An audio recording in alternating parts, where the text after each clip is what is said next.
Two people, both 30, no kids, and they make six figures living in Texas. And they want to buy their first home. Right now, they're not saving anything towards that goal. But when we actually break down their numbers, there's one decision that stands out immediately. It's an $1,100 monthly expense that is quietly destroying their ability to buy a house. And it's a decision a lot of people make without realizing the long-term consequences. Today, we're going to walk through their entire financial situation, and we're going to run the math behind three different paths that they could take. And the difference between those paths end up costing them years of their life. But before we get into the math, quick transparency. This is the Real Money Snapshot, where we break down real financial situations. We analyze the situations through the lens of the financial steps to see which path creates the strongest financial foundation. This episode uses numbers that are based on national averages while the channel grows. These are realistic numbers and represent a lot of situations that many people are facing right now. So let's walk through the profile. Meet Sarah and Marcus. Their goal is simple. They want to buy their first home for about $400,000. Let's start with their income. They make about $110,000 per year as a household. Because they live in Texas, they don't have to pay a state income tax, which means their monthly take-home pay is about $6,600 per month. Now on paper, they're doing some things right.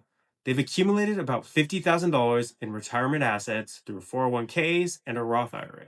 For two people around age 30, that actually puts them ahead of the national average. But according to Fidelity's retirement guidelines, around age 30, you should have roughly 1 times your income saved up in retirement. They're a little behind, but their strong income gives them the ability to catch up quickly. Now let's take a look at their liquid savings. They only have about $5,400 in savings. That number is actually important because according to the Federal Reserve data, $5,400 is around the median savings balance for Americans under 35. This money cannot be used for a house. It's their entire emergency fund. If there's a job loss, an unexpected medical bill, a car breaks down, this $5,400 is what keeps them afloat. Now here's where the situation gets interesting. Because when you look at their income on paper, you might automatically assume it's lifestyle spending. Maybe they like to travel a lot. Maybe their rent is too high. But when you actually analyze their debt, something strange shows up.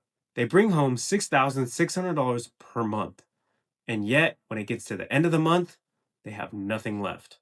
So let's go through their liabilities. Sarah has about $33,000 in student loan debt, which is actually pretty close to the national average. They also carry about $7,000 in credit card debt. But then we get to the number that's breaking their entire financial system. Marcus's truck, which carries a loan balance of about $65,000. When we combine those numbers, their non-mortgage debt reaches $105,000. And the truck payment alone is costing them about $1,100 every single month. That one payment is absorbing a huge portion of their monthly cash flow. When people see the situation, they usually split into two camps. Some people immediately say, sell the truck, get rid of it. Other people say, never sell the truck, just increase your income. I'm curious, which side do you fall on? Both paths lead to very different outcomes. Now, technically, they are investing for their retirement. They contribute about 10% of their income, but only 2% of that is post-tax money, which means it's only about $132 going to Sarah's Roth IRA every month. Everything else is in pre-tax 401ks, which means the only flexible money is that $132. So, if we want to fix their financial situation, we got to figure out where they are in the financial steps. Now, they have about $5,400 saved up in cash. This is roughly 1 month's worth of expenses. This is going to be their 1 month emergency buffer. Step 1 is completed. Unfortunately, Marcus's company does not offer a 401k match, but Sarah's does. Sarah is taking full advantage of her company's match. But since Marcus's company doesn't offer a 401k match, he's going to reallocate those contributions from his 401k to other areas, which ends up freeing about $326 per month. You always take advantage of the free money, but high interest debt is more of a concern than unmatched retirement. Step 2, completed. Sarah pauses her monthly Roth IRA contributions. This frees up about another $132 per month. Combined, they create about $458 per month. For simplicity, let's just round it up to $500. Now, Sarah has about $33,000 of student loan debt, but luckily, this is low interest debt. So she's going to pay the minimum payments until it's paid off, or wait until she gets to step 8 to put down more money each month. The credit card debt of $7,000 and the truck loan of $65,000 are considered high interest debts. This places them square in step 3. They need to wipe this high interest debt as fast as they can so they can free up cash to save for a fully funded emergency fund, save for a new house, and save for retirement. Now the question becomes, what decision would actually fix their finances the fastest? Before we look at the different options, it's important for us to understand why this truck payment is such a big deal. But the impact isn't just the payment, it's the opportunity cost of that money. Now, if that $1,100 was invested instead of going to a car loan and it earned an average of 7% annual rate, it could grow to over $1.3 million over 30 years. Now, of course, people need vehicles. We're not trying to eliminate transportation costs, but it does show how a large fixed expense can affect your financial future.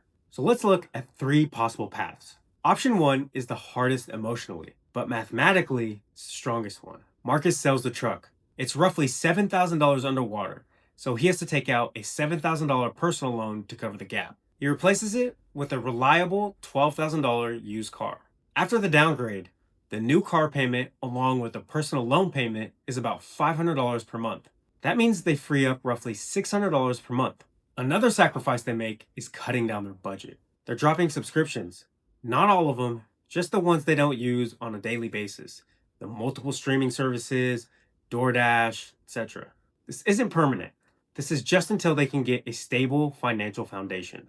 If we add everything up, with the new car payment and personal loan, we have an extra $600 a month, plus the $500 a month cleared up from reallocating their investing, and now we have another $300 after cutting down their budget, which leaves us with a total of about an extra $1,400 to attack this debt. At that pace, they eliminate the new car loan, the new personal loan, and all their credit card debt in roughly 19 months. And once that debt disappears, something crazy happens. Their monthly cash flow jumps up to $2,100. Their first priority after the debt's gone, getting that fully funded emergency fund. Right now, they only have a 1-month buffer.